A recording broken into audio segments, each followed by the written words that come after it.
రోజు నా దగ్గరికి వచ్చి కూర్చుని ఎవరు దక్షిణామూర్తి స్తోత్రం చదువుతున్నారో వాడికి ఎప్పుడో అప్పుడు ఇచ్చేస్తా.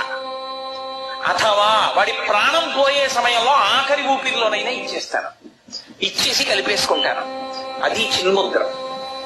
ఈ చిన్ముద్ర అర్థమైందా?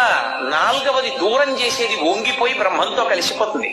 అప్పుడు ఈ మూడిటికి తాను సాక్షి. ఈ మూడిటితో తాను మమేకమవడం. మాయని దాటాడు.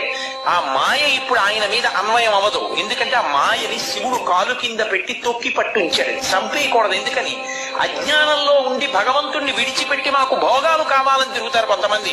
మాకు జాగ్రత్త స్వప్న సుషుప్తి తిరగడం బాగుంది, భూత భవిష్యత్ వర్తమాన కాలాలు బాగున్నాయి, స్థూల సూక్ష్మ కారణ శరీరాలు బాగున్నాయి అని తిరిగే వాళ్ళు ఉంటారు. ఆ తిరిగే వాళ్ళని తిరగని అందుకని మాయ వాళ్ళ కోసం అందుకే చంపడు, తొక్కి పట్టు ఉంచుతాడంతే.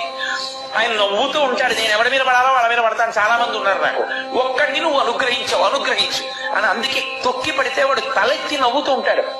చూడండి, అందుకే అపస్మారుడు అంటారు. మాయా దాన్ని తొక్కి పడతాడు. ఇంకొక అర్థం ఏమిటో తెలుసా? మనసు బుద్ధి దేన్నైనా పట్టుకుంటాయి. మనసు బుద్ధి దేని చేత ప్రకాశిస్తున్నాయో ఆ ఏది ప్రకాశింపజేస్తోందో ఆ రోజు నా దగ్గరికి వచ్చి కూర్చుని